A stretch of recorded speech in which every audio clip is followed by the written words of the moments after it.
नमस्कार, मेरा नाम अभिषेक तिवारी है और आप हिंदी विद अभिषेक मेरा छोटा-सा यूट्यूब चैनल है, जिसके माध्यम से आज आप लोगों को हिंदी साहित्य का इतिहास जो रामचंद्र शुक्ल जी का है, इसका मैंने एक शॉर्ट नोट्स बनाया है, जो शायद आप लोगों को पढ़ने में बहुत अच्छा लगे और शायद कुछ यूज़फुल भी हो जाए। मेरा प्रयास ये है कि मैं आप लोगों को शेयर करूँ कि नोट्स कैसे बनते हैं या जो मेरे आप लोगों को अगर अच्छा लगे तो आप पढ़िएगा ज़रूर। जैसे इसका जो शॉर्ट नोट्स है मैंने बनाया है, जैसे इसमें आदिकाल है, तो आदिकाल में आप लोग देखेंगे ये नेट के लिए है, आचार्य रामचंद्र शुक्ल का हिंदी साहित्य का इतिहास। तो इसमें इम्पोर्टेंट इसमें सारे फैक्ट हैं जो मैंने लिखे हैं। स्केच ऑफ हिंदी लिटरेचर पादवी एडविन ग्रीव्स का है। ये हर बार पेपर में एक दो बार गैप करके पूछता है। स्केच ऑफ हिंदी लिटरेचर पादरी एडविन ग्रीव्स। भक्तिकाल का नाम पूर्व मध्यकाल रामचंद्र शुक्ल ने दिया था। शिव सिंह सरोज का प्रकाशन 1882-83 1883 में शिव सिंह सरोज का प्रकाशन हुआ, जिसमें 838 कवि हैं और इसे कविवृत्त संग्रह भी कहा जाता है या प्रस्थान बिंदु। मिश्रबंध विनोद 4 खंड और संपूर्ण इतिहास को 5 खंड में बांटा है और रामचंद्र शुक्ल ने 4 खंडों में बताया। हिंदी साहित्य का इतिहासों का इतिहास ये मोस्ट इम्पॉर्टेंट पुस्तक है। ये पूछता है कि हिंदी साहित्य के इतिहासों का इतिहास किशोरी लाल गुप्त ने लिखा है। पंडित विश्वनाथ प्रसाद मिश्र का रीत काल का नाम श्रृंगार काल होना चाहिए, क्योंकि रीत काल नाम रखने से उसके विभाजन का मार्ग बंद हो जाता है।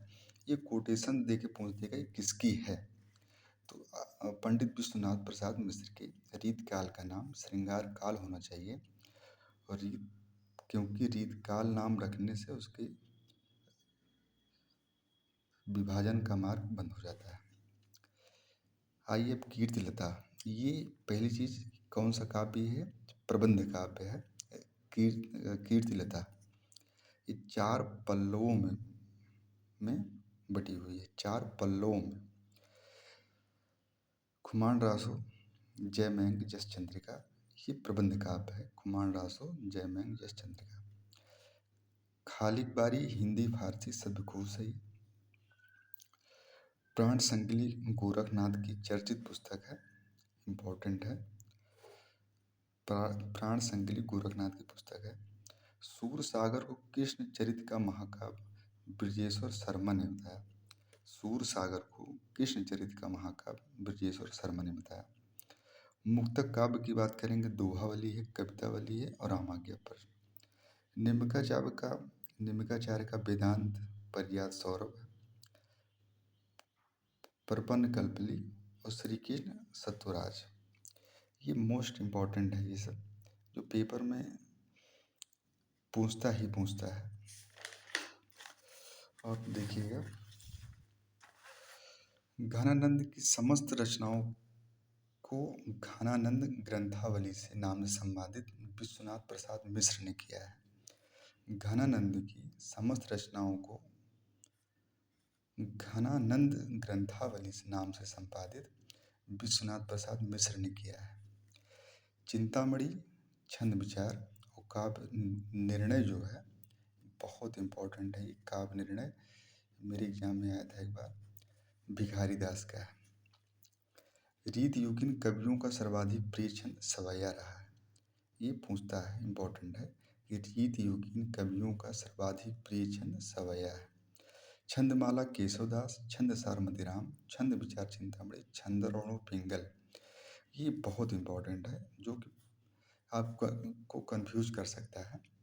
छंदमाला केशवदास, छंदसार मदिराम और छंद विचार चिंतामणि छंदरणो पिंगल भिखारी दास। और डॉक्टर पीताम्बर दत्त बड़थवाल के अनुसार रामचंद्रिका को फुटकल कविताओं का संग्रह कहा जाता है। डॉक्टर पीताम्बर दत्त बड़थवाल के अनुसार रामचंद्रिका को फुटकल कविताओं का संग्रह कहा जाता है।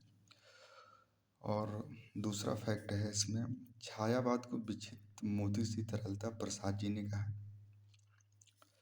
जिस गीत शैली का विकास द्विवेदी युग के पश्चात हुआ वह पश्चात लिटिंग के ढंग का था। इट्स इम्पॉर्टेंट है ये, डॉक्टर नगेंद्र साहब का है। जिस गीत शैली का विकास द्विवेदी युग के पश्चात हुआ वह पश्चात लिटिंग के ढंग का था। और ब्राह्मण पत्रिका थी प्रताप नारायण मिश्र के, उसमें एक बहुत अच्छा कोटेशन है, 8 मास बीते जजमान अब तो करो दक्षिणादान। तो ये आदिकाल से संबंधित